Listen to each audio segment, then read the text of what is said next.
So, workforce planning is about right people, right place at the right time. But how? How do you do that? That's a tall order. So, a discussion about that is coming up right now. Hi there, I'm Andrea Adams, and this is the HR Hub. On this show, we talk about anything related to HR. And if that's what you're looking for, you've come to the right place.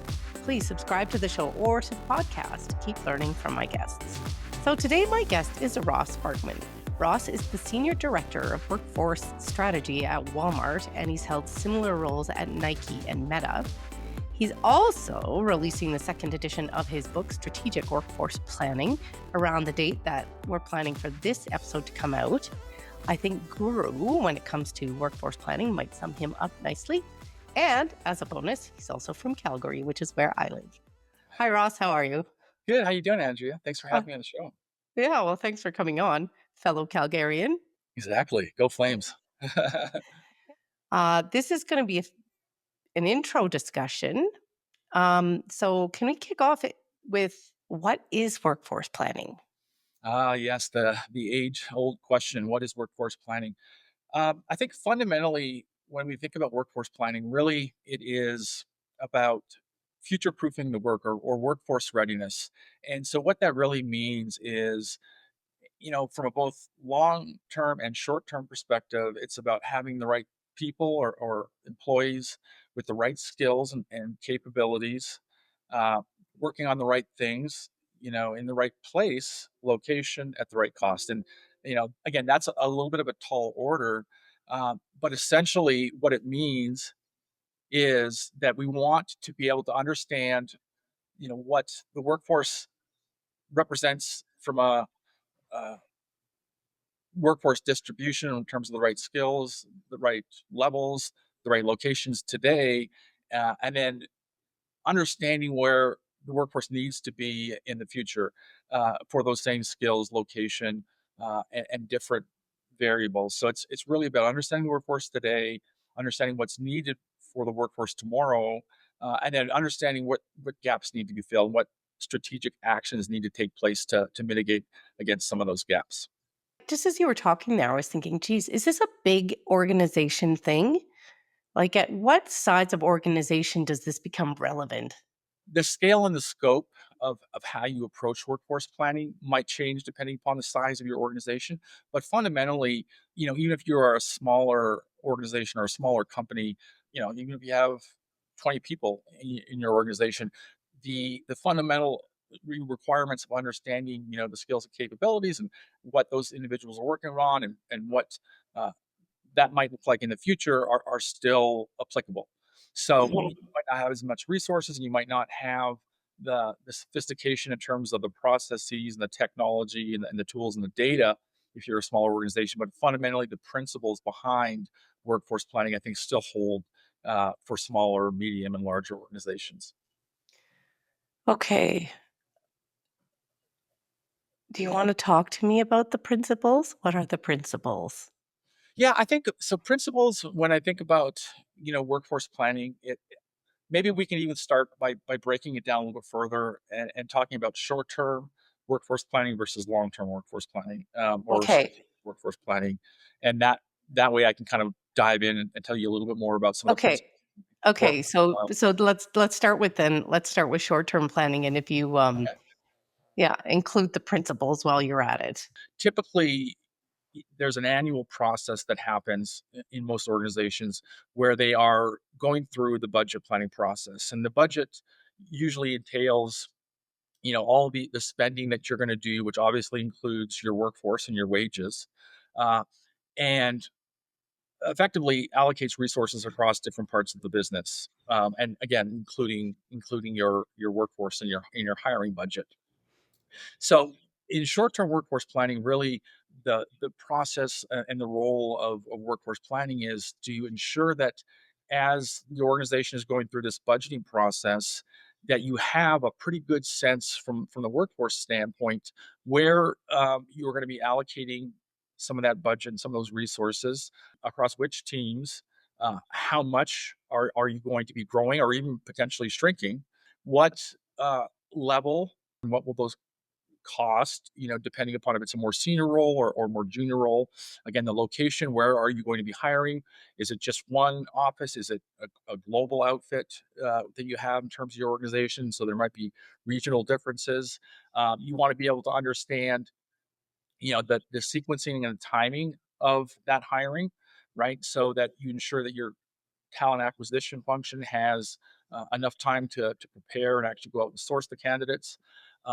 And you need to think about, what sort of experience level are we bringing in people that have a lot of experience, or is it going to be maybe more junior employees, which then starts to open up the door for more of the strategic workforce planning questions around do we need to, if it is more junior resources, we need to think about how we're going to be training and developing them.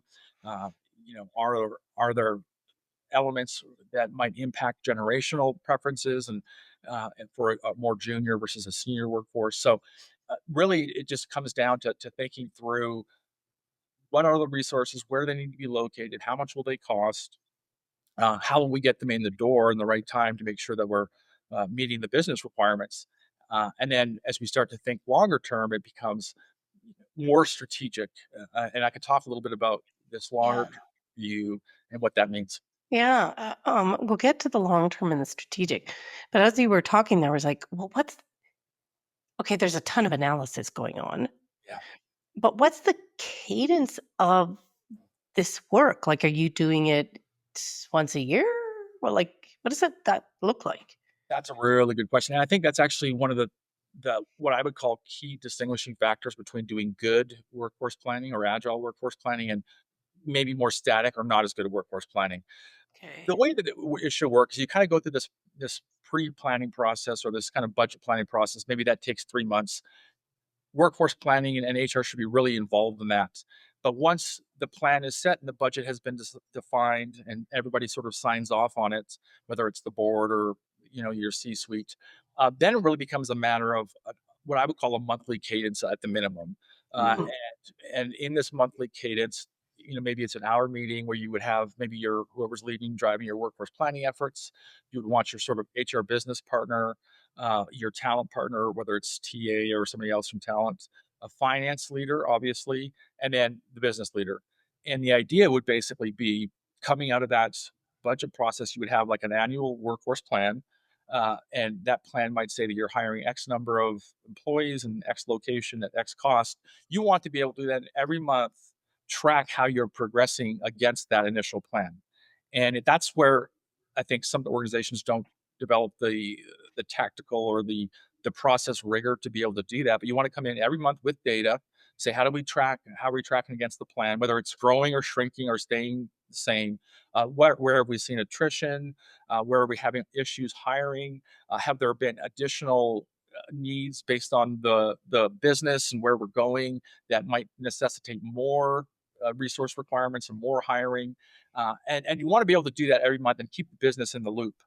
Could ask a million questions about that. Maybe I won't for quite yet. What are the steps of strategic or long term workforce planning? Yeah. So, and this is a really interesting one. I would say that this is an area that more organizations don't have clearly defined processes and steps in place, but it's in a sense similar to short term or operational workforce planning, but the time horizon or the time period is just longer. I would say usually strategic is between 1 to 5 years, and typically most organizations, in addition to doing their short term planning, that year long 12-month budgeted planning, they also do what has been called long range planning (LRP) in most of the organizations that I worked at. And in the LRP, it's similar to the short term, but now the organization is thinking more big strategic plays that they're going to make, right? So maybe that they're going to expand their operations in some region in the world, or they have some big capital expenditure, big project uh, coming down the pipelines in the next 2 to 3 years. Strategic workforce planning would say, okay, now based on this new strategy or this sort of big project that we have going on, what might the resources and the workforce requirements be to make sure that we are able to support those big projects or those big investments or changes in the workforce. And it would be similar to the short term or operational workforce plan in terms of you would actually create a 3 to 5 year plan. Uh, and it's going to be a little bit more directional. Obviously, there's going to be more forecasting. There's going to be more scenarios, but you want to have a 3 to 5 year plan of how you will, from a resource HR employee perspective, meet that uh, strategic plan that the organization has. When you are doing strategic workforce planning, let's say I'm just thinking about one of my clients and they anticipate like almost 50% growth. Um, Wow, yeah, that's a lot. it's a lot, but they're a small organization, so it's not a big people count. We're all subject to the whims of the market and, government decisions and whatever. Where does that fit? No, that's a really good question. I think it's also a really good example of what good workforce planning or strategic workforce planning looks like. And so the way that I would frame this, and this is a good moment in time, just with everything that's going on with different parts of different workforces around the world and AI. When you're going through that budgeting process, it's really important to take a, and when I say it's important, I'm talking about really HR and the workforce planning function. It's important to take a 30,000 foot view and to really, I think almost, I don't want to say skeptically, but think strategically about the resources that are being asked by the business and Hmm. run some different scenarios to say, okay, based on the skills and the talent that you're requiring for the business, how are we thinking about some of the risks that might be involved if we Hmm. overhire? If changes are going to happen in the workforce, and maybe there's 2 or 3 different scenarios that we run Hmm. in terms of how we achieve that growth um, responsibly. Because in my experience, a lot of leaders uh, are typically have a little bit of a blinders on or Yeah, thinking is yeah. to build their teams, Right. right? They have a remit to do something for the business, and they're not necessarily always thinking about who's getting what for the resources or what it might cost. They just want the resources to do the job that they've been tasked to do as a team, and everybody feels like their work is the highest priority. And so it is a little bit of a workforce planning kind of coming in and outlining some criteria that you might want to think about, doing some different scenarios, ensuring that we have considered all the risks and the potential implications if we don't. Now, I'll say, Andrea, that in my experience, that's something a lot of organizations don't do very well. And I'll use my example when I was in tech, when I was at Meta. We were in a hyper growth phase. Also, we were at 30% year over year. We grew from 5,000 to 50,000 when I was there. And every single year, I'm thinking to myself as the workforce planning, like, we are growing way too much. This isn't sustainable. If you look back now to Meta over the last 2 or 3 years, you know, there's been a huge sort of pullback. And obviously,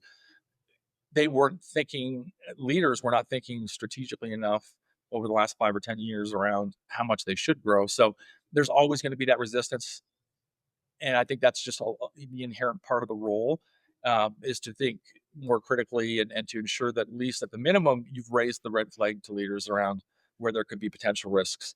Yeah. When you think about risks, how do there's also the risk that you don't hire enough people and then you can't grow and there's missed Yeah, opportunities. exactly.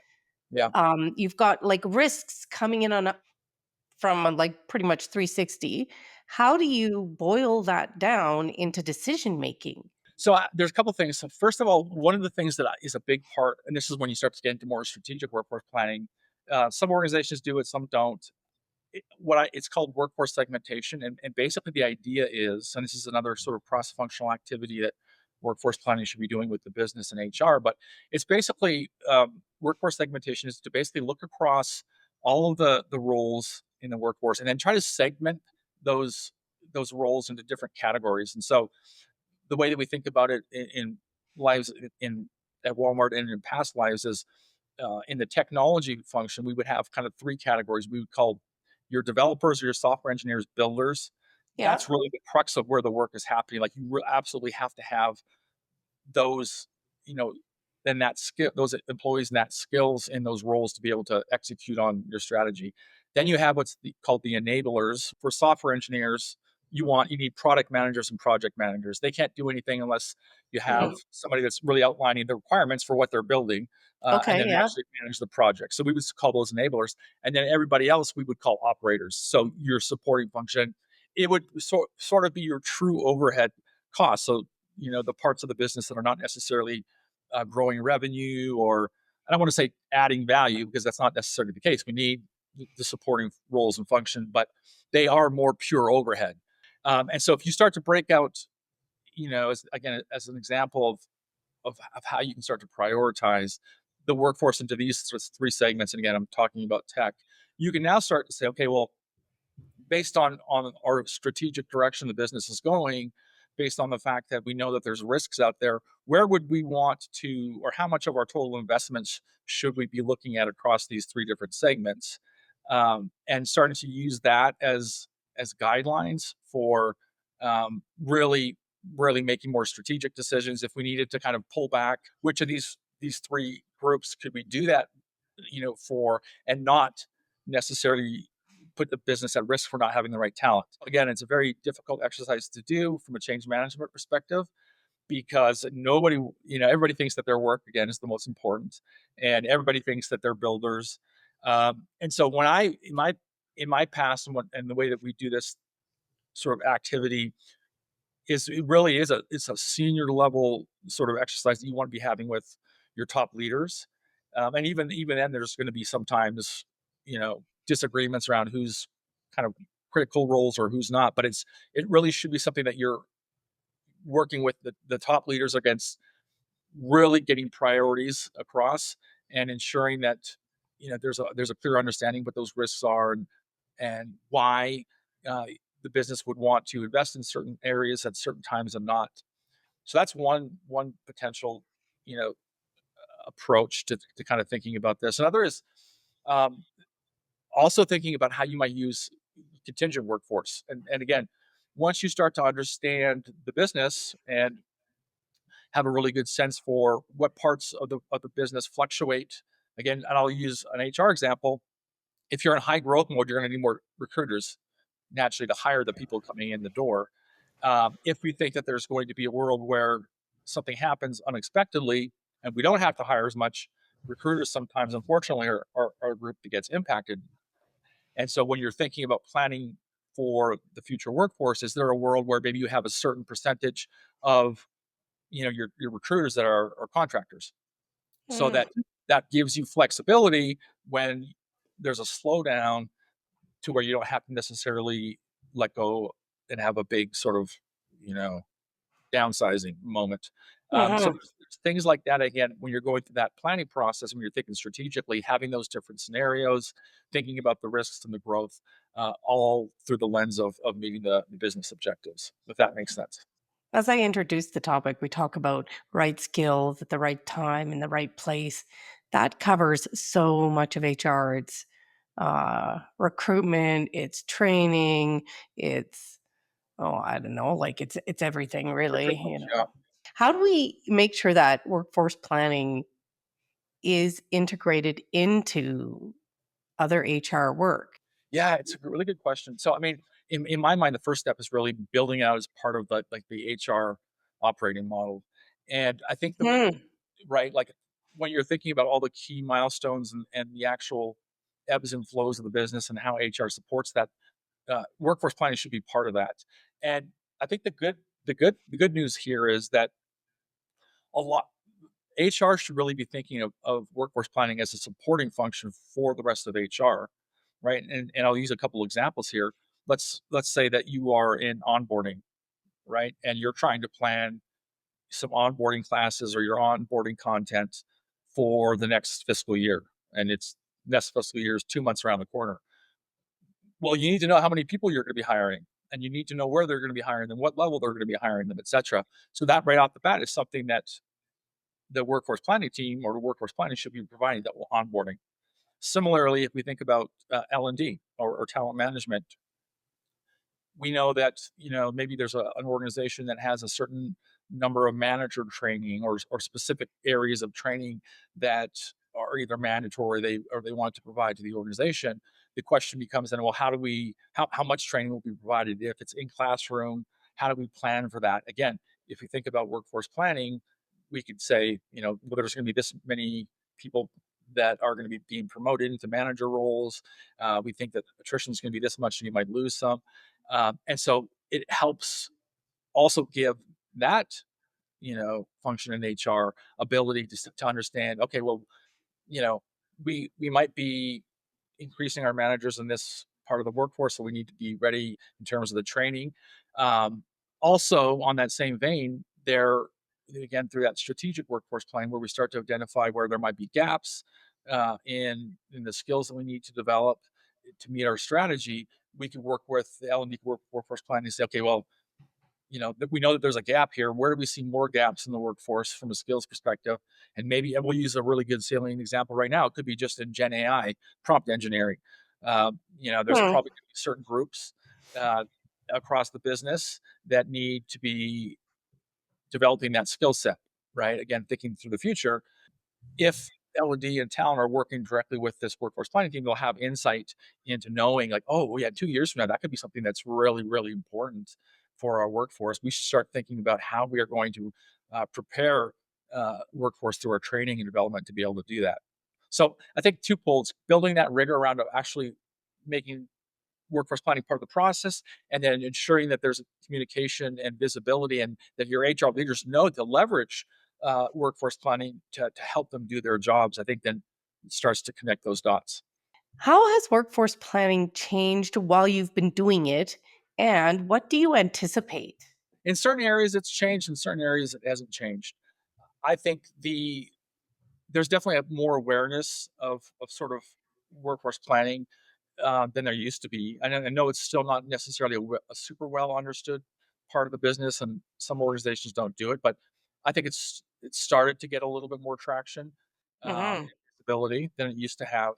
I think the biggest thing though is just the use of data, and fundamentally, data is a really big part of workforce planning. Yes. To be able to understand the current workforce and then the future, you do that through your data to a large extent, and obviously working with leaders and HR business partners. But I'd say the data that we are getting now, and the systems and the technology that we have available at our fingertips to analyze that data and to do better forecasting Mm. and to share that data. Again, it depends on the organization, but I've seen generally that's probably a little bit better than it has been in the past. So that's one thing that's it's definitely improved. Um, I think what hasn't necessarily improved is I still think that there are certain mindset shifts that have to happen. That something, and this is again, I think a leader thing we talked about a little bit. Leaders still are usually typically motivated to just kind of build out their teams and have blinders on, and are not necessarily thinking about the rest of the organization. I think that they're to get ahead of that. I think that there needs to be even more executive sponsorship, all the way up to like the CEO level, CPO level, to ensure that leaders understand the importance of doing good workforce planning, and the potential to mitigate against future risks, and to Hmm. really take advantage of opportunities. So there's a change management, and almost maybe uh, holding leaders more accountable to doing good workforce planning than I think has happened in the past. So that's Hmm. something that's going to be more of an opportunity. I think as we move into the future, and where some things might be changing, and how some of that accountability might be changing from a workforce planning perspective. I do think that AI is one of the areas that stands to impact the way workforce planning is done.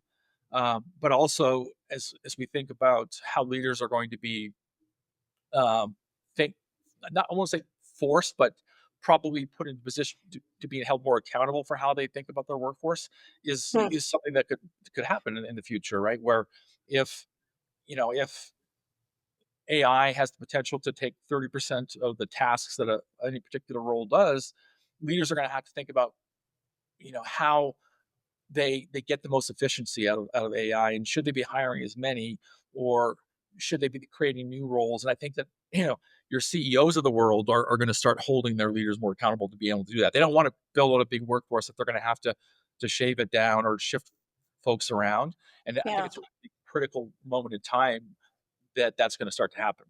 I And I've been thinking about that a lot, yeah, a lot. So this conversation is timely, and the next one we're going to have we go is really deep in also yeah, the next conversation you and I are going to have is also timely. Um, we're getting to the end of this. I can hardly think of another episode where I would recommend someone read the book more highly. yes. That's a So, can you great tell us a bit about your sure. book and where people can find you? Yeah. So if you are kind of enjoying kind of what we're discussing here and you want to learn a lot more about it, uh, I've essentially written two books. I had a first edition that I wrote back in 2017, and I've spent the better part of the last 2 years refreshing that book, and it goes really deep into all of this. We talk about operational workforce planning and the processes and the tools and the technology and how to handle the data, how you interact with the different parts of the business, the roles and responsibilities. We talk about longer term, more strategic workforce planning, what that means for talent management. How do we do early career planning versus succession planning? We talk about remote work. How do we do workforce planning for remote work?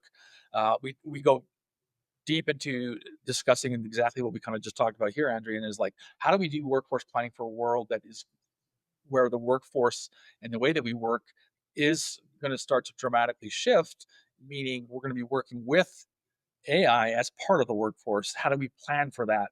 What's HR's role in that world? Um, and so, short answer here is that the book's got a lot of really good content around, you know, HR being more strategic and what strategic workforce planning is. So it'll be available next month, Amazon and Kogan Page. Yes, April 17th. I looked it April up. 17th. You got it. There you go. I knew it was the middle of the month, but I wasn't sure the exact date, so Andrea just actually helped me. Yeah. And you can find me obviously on LinkedIn, and connect with me. I love talking about this stuff and, helping leaders and individuals and anybody that's really interested in the topic think through some of the things that we've been talking about today. Yeah. Awesome. All right. Well, thanks, Ross. I love that. You made it sound, well, it still actually sounds complicated. So I need to get your book and read it.